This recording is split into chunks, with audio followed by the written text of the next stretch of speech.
Segunda carta de Pedro, capítulo 1, nós revisitaremos o nosso texto da terça passada para nós avançarmos na nossa jornada de conhecimento ao Deus Espírito Santo.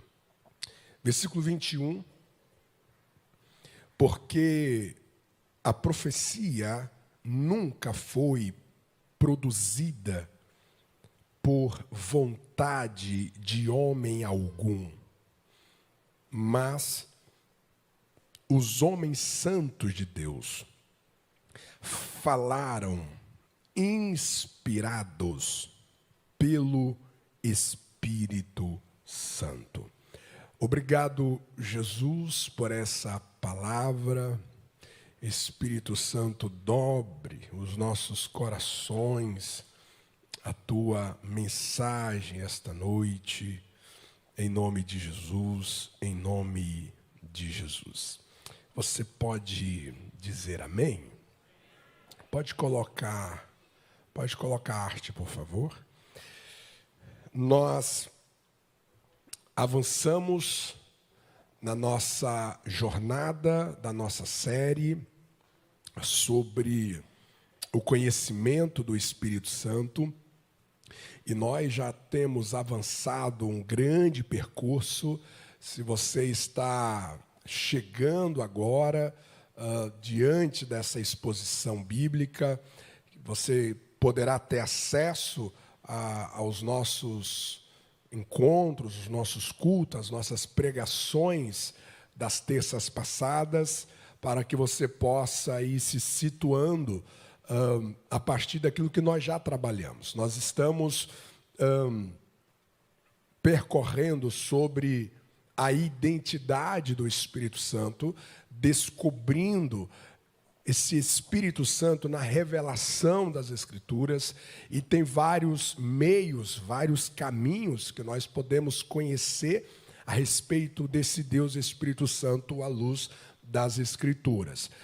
A primeira parte nós decidimos conhecer sobre o Espírito Santo a partir da figura de Cristo, a partir da figura de Jesus, que nós entendemos que veio revelar não apenas o Pai, mas também veio revelar a natureza do Espírito Santo.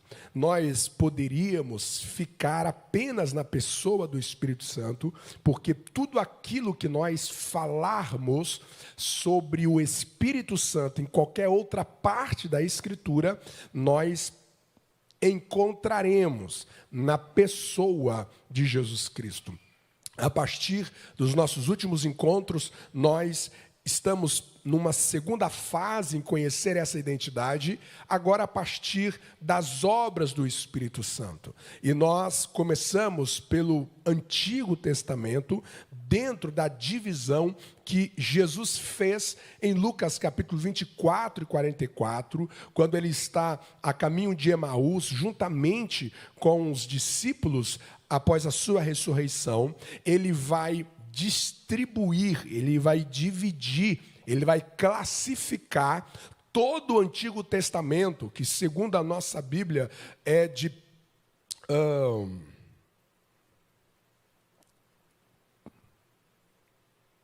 39 livros, deu um pane aqui, 39 livros, né? De Gênesis ao Malaquias, 39 livros. Dentro de todo esse bojo de 39 livros, Jesus vai dividir tudo isso em 3 partes. Ele vai chamar Lei de Moisés, que é de Gênesis a Deuteronômio, que foi a parte em que nós ministramos terça-feira passada.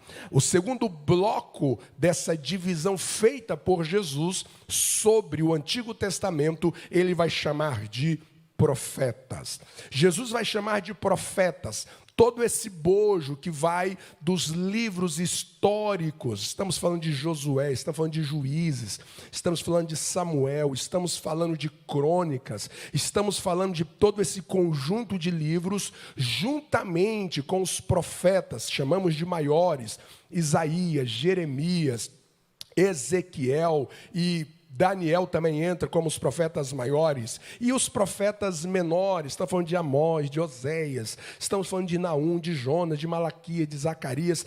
Todos esses profetas literários, ou seja, profetas que deixaram uma profecia, uma mensagem escritas, tudo isso Jesus está chamando de profetas. E dentro desse segundo bloco é que eu quero rapidamente, juntamente com você, à luz da coerência bíblica, conhecer o Espírito Santo dentro desses profetas, dentro desse bloco do Antigo Testamento, que Jesus classifica como profetas. Quando nós olhamos de Josué até Malaquias, o que nós podemos aprender sobre a identidade do Espírito Santo? Nós poderíamos trabalhar vários termos para desdobrarmos sobre isso, mas a título de didática, eu penso em olhar para os profetas e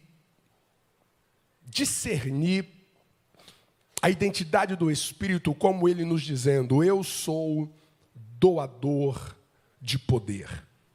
Eu sou Deus, doador de poder. Eu penso que essa identidade do Espírito, a partir do que ele está fazendo no Antigo Testamento, fala-nos do seu ser, fala muito do seu caráter, fala muito que ele é uma fonte, ele é uma origem a qual emana poder.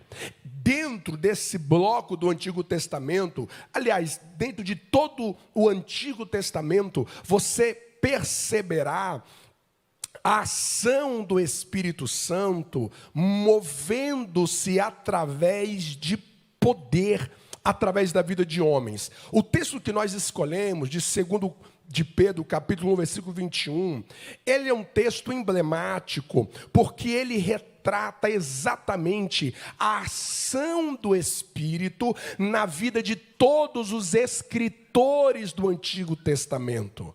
Quando Pedro vai falar sobre a profecia, é uma referência a todo o Antigo Testamento. E Pedro vai dizer que esses homens que estão escrevendo esses livros, que estão registrando esses acontecimentos selecionados, pedagógicos, didáticos, redentivos, esses homens estão debaixo de uma graça, estão debaixo de um poder do Espírito Santo. Eu sou o Deus doador de poder. Você olha para o livro dos Juízes, por exemplo, talvez seja um dos livros mais recorrentes que você lê, e veio sobre ele o Espírito do Senhor, e veio sobre ele o Espírito de Deus. Você percebe que existe uma obra, uma ação do Espírito, doando poder sobre homens, sobre pessoas. Existe um Espírito que está derramando algo, que está ministrando algo sobrenatural na vida de homens e de mulheres. Mas precisamos perguntar: poder para qual propósito? Qual é a intenção do Espírito em olhar para a terra e ministrar,